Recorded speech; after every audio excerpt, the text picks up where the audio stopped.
नमस्कार। Think tank पर आप सभी का स्वागत है। आप सभी को याद होगा कि एक बार मनमोहन सिंह ने अपने भाषण में क्या कहा था। उन्होंने कहा था कि यहाँ पर भारत देश में अल्पसंख्यकों का संसाधनों पर पहला हक है।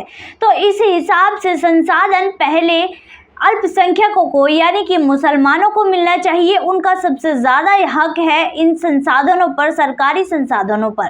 तो क्या आपको भी लगता है कि यह जो शब्द है माइनॉरिटी, यह हमारे संविधान में होनी चाहिए? ये संविधान में इसकी कोई भी जगह है? अगर माइनॉरिटी नाम की कोई भी चीज़ हमारे संविधान में होती है, कोई भी शब्द ऐसा होता है, तो हिंदू राष्ट्र होना चाहिए हमारे देश को। पर ये लोग तो हमारे देश को मुस्लिम राष्ट्र बनाने के लिए पीछे ही पड़ गए हैं। माइनॉरिटी शब्द जब जहन में आता है तो इसके दो मापदंड उठते हैं। दो ही मापदंड से इसे देखा जा सकता है। प्रथम दृष्टि से देखा जाए तो वो वर्ग जिसको छोड़ दिया गया है वो माइनॉरिटी कहलाता है। जो लोग जो बहुत सहन करते हैं और जिनको छोड़ दिया गया। अब सवाल ये है कि जैन, सिख और पारसी, ये लोग बहुत ही छोटी संख्या में होते हुए भी इन्होंने बड़ी ही खूबसूरती से अपना जो है एक छोटा सा कंट्रीब्यूशन दिया है इस देश को। बड़ा सा जो छोटे से वर्ग ने बड़ा कंट्रीब्यूशन दिया है देश को। इतनी खुशहाली से इन्होंने अपनाया है, देश में इतने प्यार से रह रहे हैं। इसके बाद दो चीज़ें जो माइनॉरिटी में आती हैं, जिनको देखा जाए तो पहला होता है जिनका उत्पीड़न हुआ है, जिनका आज़ादी से पहले या उसके बाद में कुछ कहा नहीं जा सकता, जिससे ये वर्ग थोड़ा उत्पीड़ित हुआ। पर इसके अलावा जिनका उत्पीड़न होता है वो माइनॉरिटी की दृष्टि से देखे जा सकते हैं। या फिर पृथक दृष्टि से देखते हैं तो जब जिनकी जनसंख्या घट रही हो, जो जनसंख्या का ग्राफ है वो ऊपर से नीचे आ रहा हो, उसको माइनॉरिटी में देखा जाता है। उन्हें स्पेशल केयर में रखा जाता है जिससे कि उनकी जनसंख्या बनी रहे। यही उत्पीड़न की बात करें तो दलितों का उत्पीड़न हमारे देश में बहुत अत्यधिक हुआ है, जो कि पहले की सरकारों द्वारा हुआ। और भी लोग हैं जिन्होंने इनका उत्पीड़न किया। तो जो सबसे पहला आता है उत्पीड़न की संख्या में वो दलित आते हैं। इसके अलावा जो आते हैं वो आते हैं कश्मीरी पंडित। कश्मीरी पंडित भी उत्पीड़न में ही आते हैं क्योंकि उनका बहुत ही बड़ी संख्या में उत्पीड़न किया गया। वो जो दूसरी जो घटती हुई जनसंख्या के वर्ग में आते हैं वो कश्मीरी पंडित आते हैं। उन्हें मारकर वहां से कश्मीर से उनकी जड़ें उखाड़ कर भगा दिया गया। असलियत में जो सरकार की सुविधाएं मिलनी चाहिए, माइनॉरिटी का जो हक मिलना चाहिए वो इन्हें मिलना चाहिए, कश्मीरी पंडितों को। क्योंकि इनकी जड़ें उखड़ने के बाद भी, इन्होंने कश्मीर से जड़ें उखड़ने के बाद भी सब कुछ अपना छोड़ छाड़ कर यहाँ आने के बाद भी इन्होंने सरकार से ज़्यादा कुछ नहीं मांगा। अपने पैरों पर खड़े हुए, इनकी जो बच्चे थे, इनके लोग थे, वो अपने पैरों पर खड़े हुए और ईमानदारी से अपना कमाया और अपनी जड़ें यहाँ पर जमाई। इसके अलावा जो नॉर्थ ईस्ट के 4 स्टेट हैं वहाँ पर हिंदुओं की घटती हुई जनसंख्या, उन्हें भी माइनॉरिटी में लिया जाना चाहिए। क्योंकि वहाँ माइनॉरिटी में जो थे वो मेजॉरिटी में हो गए और मेजॉरिटी में जो थे वो माइनॉरिटी में हो गए। वहाँ हिंदुओं की संख्या इतनी तेज़ी से घटी कि वह वहाँ पर माइनॉरिटी में आ गए। अब जो लोग मानते हैं कि मुस्लिम समाज को माइनॉरिटी का दर्जा मिलना चाहिए, तो वो कैसे मिल सकता है? क्योंकि मुस्लिम हमारी हिस्ट्री की माने, हमारे हिस्ट्री के जो लेखक हैं, जो हिस्ट्री जानते हैं, जिन्होंने हिस्ट्री की किताबें लिखी हैं, उनके मुताबिक तो मुसलमानों ने यहाँ पर 800 सालों तक राज किया है। पूरे हिंदुस्तान पर 800 साल तक राज किया है। तो मुस्लिम समाज कहीं से भी माइनॉरिटी में नहीं आता।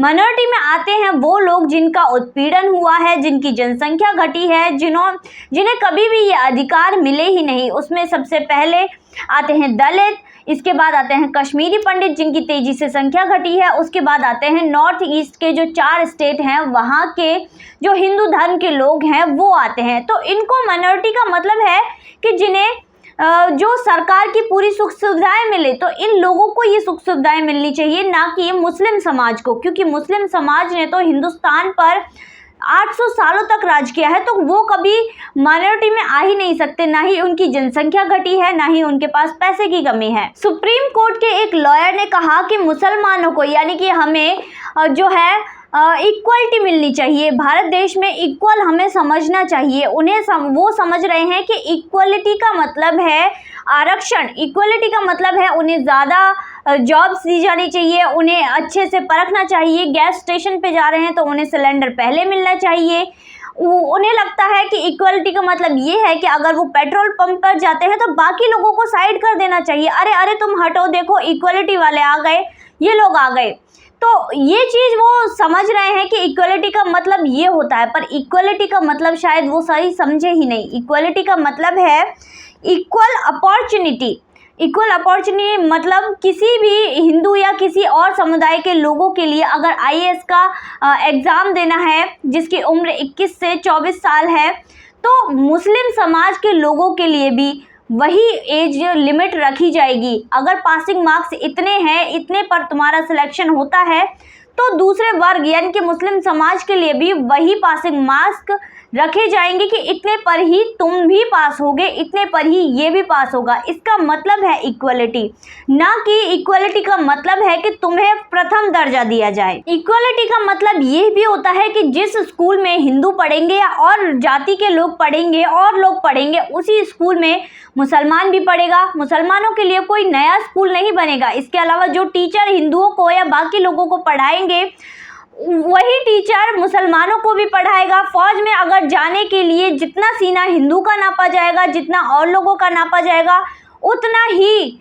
सीना मुसलमान का नापा जाएगा। तो इसी बेस पर सिलेक्शन होगा। ऐसी चीज़ें यही होती है, ये होती है इक्वलिटी, ना कि ये चीज़ कि भाई हमारे लिए ये चीज़ें एक रिजर्वेशन के तौर पर दे दी जाए। ये माइनॉरिटी का मतलब नहीं होता, ये इक्वलिटी का मतलब नहीं होता। तो इसलिए भारत देश में ये चीज़ें बदलने की आवश्यकता है। बदलने की आवश्यकता ये है कि जिस रिजर्वेशन अगर परिवार में एक व्यक्ति को मिल जाता है, तो दूसरे व्यक्ति को या फिर उसके बच्चों को वह रिजर्वेशन नहीं मिलना चाहिए।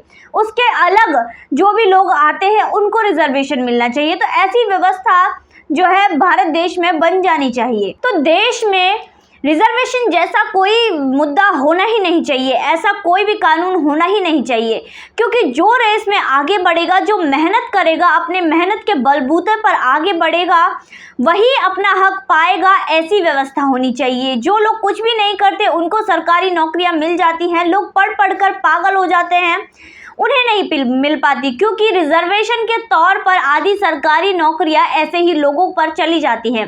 तो देश में इस व्यवस्था के बदलाव की ज़रूरत है। देश में ऐसे लोगों की ज़रूरत है जो मेहनत करके आगे बढ़े, जो अपने प्रशिक्षण से अलग आगे बढ़े, चाहे किसी भी क्षेत्र में हो। अगर कोई मेहनत करता है तो उसका फल उसे ज़रूर मिलना चाहिए, और ऐसे लोगों को उनकी मेहनत का फल ज़रूर मिलना चाहिए। तो यही मैं कहूँगी देश की सरकार से कि आप इस बारे में सोचिए और कदम उठाइए। तो आज की वीडियो में बस इतना ही। फिर मुलाकात होगी नई वीडियो नए विषय के साथ। देखते रहिए थिंक टैंक।